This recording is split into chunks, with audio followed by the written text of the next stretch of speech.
September 1972. A man sits in a doctor's office in New York City. He's 52 years old. He's got a cough that won't go away, shortness of breath. He's worked 30 years since the war, raised a family, bought a house, watched his kids graduate. Normal life.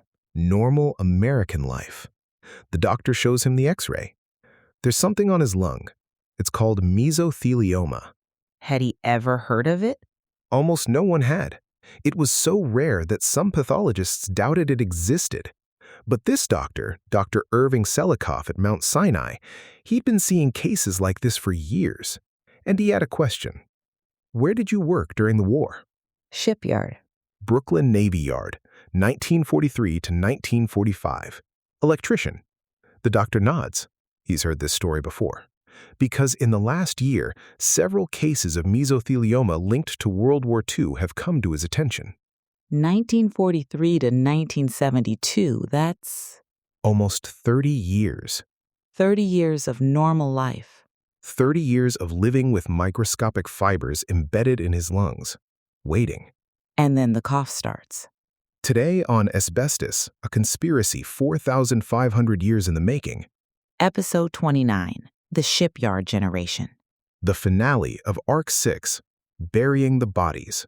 When the latency clock finally struck, this episode of Asbestos, a conspiracy 4,500 years in the making, is brought to you by Danziger and Dayano, because every diagnosis deserves a team who's been through it. If you or someone you love is facing a mesothelioma diagnosis, visit dandell.com. That's DANDELL.com. Here's a number you've probably heard before. 30%. 1 in 3 mesothelioma patients from a group that's 1 in 15 of the country. 30%. But veterans are only 6 or 7% of the U.S. population. That's a fourfold overrepresentation. About 1,000 veterans diagnosed each year out of roughly 3,000 total cases. Let me explain why. Please do, because nobody in command thought to ask why. Here's the thing everyone misses about shipyard exposure. A factory worker goes home at night. He breathes clean air for 16 hours. His fibers in his lungs have time to not clear exactly, but his exposure is intermittent. But a sailor sleeps 10 feet from the boiler room. A sailor eats in a mess hall surrounded by asbestos-insulated pipes.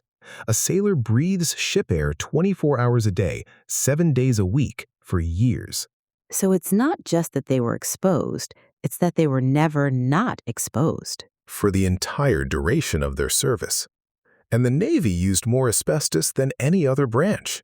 Every pipe, every boiler, every turbine, over 300 different asbestos-containing products on a single ship. That's not bad luck. That's engineering. It was engineering. It was the most efficient insulation available. Navy veterans are 6.47 times more likely to die from mesothelioma than the general population. 6.47 times. And the latency? Average latency for shipyard workers, 49.4 years. Range from 14 to 72 years documented. Only 4% of cases show up within 20 years. A third of cases don't appear until after 40 years. So the World War II generation. Their peak mortality window was the 1990s and 2000s. Most of those workers have already died. But with latency stretching up to 72 years, cases are still appearing today. And the Vietnam generation? They're just hitting their peak now. So when we say veterans are 30% of mesothelioma cases, we're not describing bad luck. We're describing the predictable outcome of decisions made in the 1930s and 40s. They knew it was dangerous. They exposed millions anyway. And 40, 50, 60 years later, those decisions are still killing people. Is there an end date to this? Today, right now. Let me introduce you to some of them. We've been explaining why veterans are 30% of mesothelioma cases. Here's what those numbers don't tell you. What it's like to actually hear that diagnosis. What it's like to tell your family. What it's like to fight. That's why the team at Danziger and Dayano compiled Beating the Odds, Stories of Unexpected Mesothelioma Survival. It's for families who just got the worst news of their lives. Dave Foster, the firm's executive director of patient advocacy, spent 18 years helping families navigate this disease. He lost his own father to asbestos exposure. He knows what you're going through, and he put this book together because sometimes what you need isn't legal advice. Sometimes you need to know that survival is possible. The book is on Amazon, but if you or someone you love is facing a mesothelioma diagnosis, reach Dave directly at dandell.com. He'll send you a copy for free. That's DANDELL.com. Now, the survivors. For the next few minutes, I want to set aside the statistics, the corporate memos, the suppression. I want to tell you about 3 people who were supposed to die and didn't. What did surviving actually look like for them? Michelle was 4 years old when she was exposed. Her father worked with asbestos. Every day he came home and she ran to hug him, his work clothes covered in dust, microscopic fibers. She never worked with asbestos. She just hugged her father. She was diagnosed at 1980. Peritoneal mesothelioma, that's the abdomen, not the lungs. Doctors gave her 3 to 6 months. At 10 years old. She lived 35 years. She raised a son. She adopted 4 children. She counseled over 200 families who just gotten the same diagnosis she got. For 35 years, she was living proof that survival was possible. What happened? She passed in 2015, age 44, after 3.5 decades of a life she was never supposed to have. 35 years after a 3-month prognosis. Lanny wasn't a shipyard worker. He wasn't a boilerman or a pipe fitter. He was a conservation officer in Virginia. Wait, how does a conservation officer get exposed? Brake linings, gaskets, insulation in vehicles and equipment. The asbestos got everywhere, into jobs nobody thought of as asbestos occupations. So he didn't even know he'd been exposed. Not until the diagnosis. 2007, age 62. They gave him 18 months without surgery. What did he do? 19 years, he's still here. His wife Linda, a nurse for 30 years, wrote a book about their journey. They've spent nearly 2 decades doing what doctors said was impossible. 19 years. And then there's ICOM. Navy boilerman for 10 years. USS Kearsarge, USS John A. Bull, the job we just talked about, the most dangerous job on any ship. The most dangerous job on the ship, and he volunteered for it for 10 years. He was diagnosed in 2016, and here's what makes his story remarkable.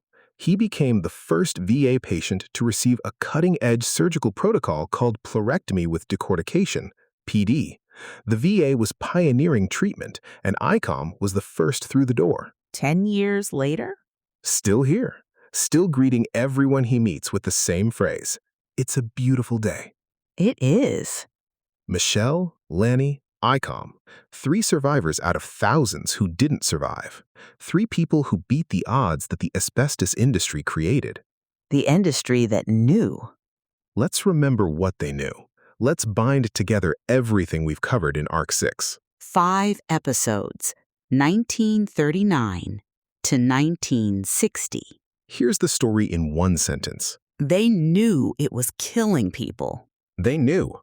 They exposed 4.5 million shipyard workers anyway. And when the war ended, they didn't stop. They expanded. Episode 25, The Navy's Demand. June 1940. 168,000 shipyard workers. December 1943, 1.7 million. The Stevenson Memo. Health inspections would disturb labor element. Episode 26. The Conditions. 24-hour production, 3 shifts. Dust so thick workers couldn't see across the room. Howard Zinn, the historian, started as an apprentice at Brooklyn Navy Yard. Before he became one of America's most famous historians, he was a 19-year-old kid breathing asbestos dust. Episode 27. The Women. 6.48% of the workforce in 1942. By war's end, 13.3%. Lucille Colkin, tack welder, Brooklyn Navy Yard, and the wives, exposed just from washing their husbands' clothes. Episode 28. The betrayal. September 1945. War ends. Asbestos production should decline. Instead, 343,000 tons in 1945, 709,000 tons in 1955, a 107% increase in peacetime. The 1947 ATI vote, 6-2 against studying the cancer link, stir up a hornet's nest. 40 million homes, floor tiles, joint compound, popcorn ceilings, 3,000 products by 1958. They knew. They suppressed. They expanded. They waited. And here's the math. They knew by 1930 that asbestos caused disease. By 1943, they knew it caused cancer. They had animal studies showing 81.8% tumor rates. They had the Sumner Simpson Papers. They had the Saranac suppression. And they looked at 4.5 million shipyard workers and they did the math. How long until anyone connects the dots? 30 years, 40 years, 50 years. By the time workers started dying, the executives who made those decisions would be retired or dead. The workers would be grandfathers, and no one could connect a cough in 1972 to a pipe insulated in 1943. The perfect crime. Almost, because in 1977, someone found the documents. We're going to talk about document discovery in a moment. The Sumner Simpson Papers, the proof. This is what asbestos attorneys do. They don't just file lawsuits, they uncover evidence. They force documents into the light that corporations spent decades hiding. If you're facing a mesothelioma diagnosis, the team at Danziger and Dayano has 30 years of experience finding the evidence that connects your exposure to corporate decisions. Free consultation at dandel.com. The discovery. 1977. Litigation in South Carolina forces something into the open. Internal Johns Manville documents going back to the 1930s. The Sumner Simpson Papers. A 1930 memo titled Pulmonary Asbestosis.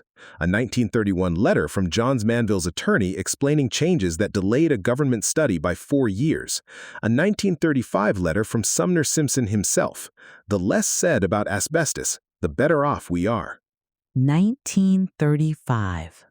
1935, and the documents were discovered in 1977. No protective order stopped them from going public. Within months, a California congressman featured them in congressional hearings. The Washington Post reported, documents uncovered in a series of recent lawsuits indicated that for more than 3 decades, the nation's largest asbestos companies hid evidence. Where had it been all that time? The truth was always there, buried in filing cabinets, waiting.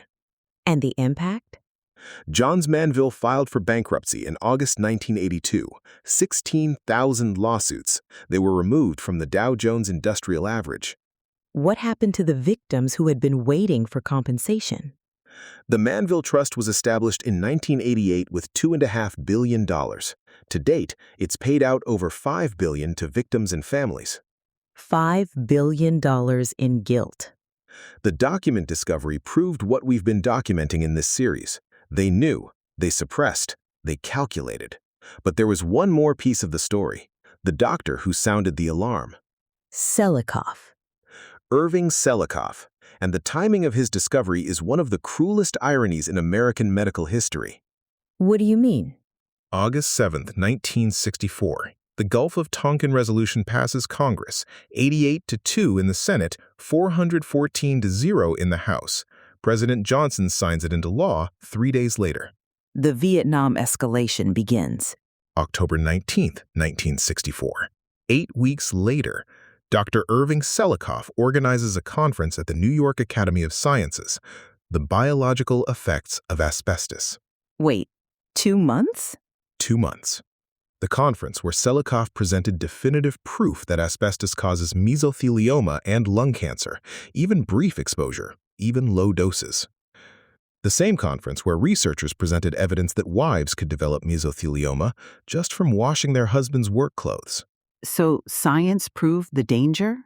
Just as the largest military escalation since World War II began.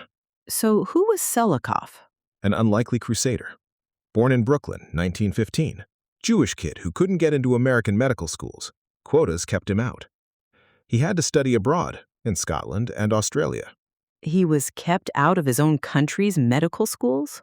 He came back, worked at Mount Sinai, co-discovered the tuberculosis treatment isoniazid, won the Lasker Award, the American Nobel, and then something changed. The Asbestos Workers Union asked him to add their membership to his clinic practice. And he started seeing patterns. Workers dying, cancer at a rate that made no sense. Of 17 workers he initially identified with concerning cases, 15 were dead within a few years. He started systematic examinations. His study examined 632 asbestos insulation workers who'd entered the trade before 1943. What did he find? 45 died of lung or pleural cancer. Expected number, 6.6, a 6.8-fold increase. 4 mesotheliomas out of 255 deaths, an exceedingly high incidence for such a rare tumor. And this was 1964. And the Vietnam War was about to expose 3.4 million more service members to asbestos on ships, in aircraft, on bases. Peak U.S. asbestos consumption, 1964 to 1975, over 700,000 tons annually. All-time high, 803,000 tons in 1973. While the science was proving it killed people. So what happened? The industry suppressed his findings, tried to discredit him, accused him of exaggeration. And while they were attacking him, another generation was being exposed. How many more people does that mean? 9 million total Vietnam-era veterans, 3.4 million in the Southeast Asia theater, peak military asbestos use, 1968 to 1975. The Navy stopped using asbestos in the mid-1970s, but by then, The exposure had already happened. and those veterans are dying now. Average latency, 49 years. Peak deployment, 1968. Add 49 years. 2017. We're in the peak mortality window, right now, today.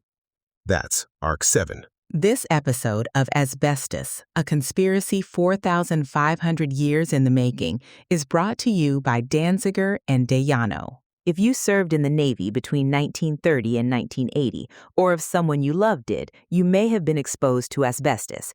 If you worked in a shipyard during World War II, Korea, or Vietnam, or if a family member did, you may have been exposed.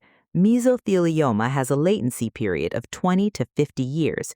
That means exposure in 1968 can become a diagnosis in 2018, or 2024, or 2030. The team at Danziger and Dayano has spent over 30 years helping veterans and shipyard workers and their families understand their options. They've recovered nearly $2 billion for families affected by asbestos. Paul Danziger and Rod Dayano have dedicated their careers to this fight. Dave Foster lost his own father to asbestos exposure. Anna Jackson lost her husband. Larry Gates lost his father to mesothelioma. This isn't just their job, it's personal. Free consultation at dandell.com. That's DANDELL.com, or call the number in the show notes. We started ARC 6 with the Navy's demand. 168,000 workers becoming 1.7 million. We ended with the Sumner Simpson Papers and Irving Selikoff proving what the industry spent 40 years suppressing. They knew since the 1930s. They exposed 4.5 million shipyard workers. They expanded production after the war. They suppressed every study that threatened their profits. And when workers started dying, The executives were retired or dead. The perfect crime. except for the documents. Except for the documents, except for Selikoff, except for the lawyers and doctors and families who refused to let them get away with it. What's next? ARC 7. The truth emerges. We'll start with Selikoff's 1964 conference, the moment the science became undeniable. We'll cover the Vietnam generation, the 3.4 million service members exposed while corporations attacked the doctor trying to save them. And we'll follow the document discovery that turned rumors into evidence and evidence into verdicts. The reckoning. The reckoning, finally. This has been episode 29, The Shipyard Generation. ARC 6, Burying the Bodies. Next time, episode 30, Selikoff's Warning. ARC 7 begins. Thank you for listening.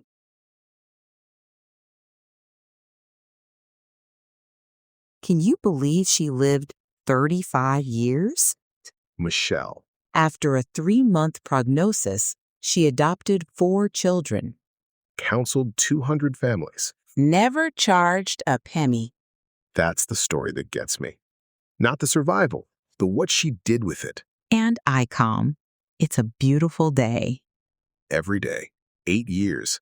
The timing, though. Gulf of Tonkin, 2 months. August 4th, 1964.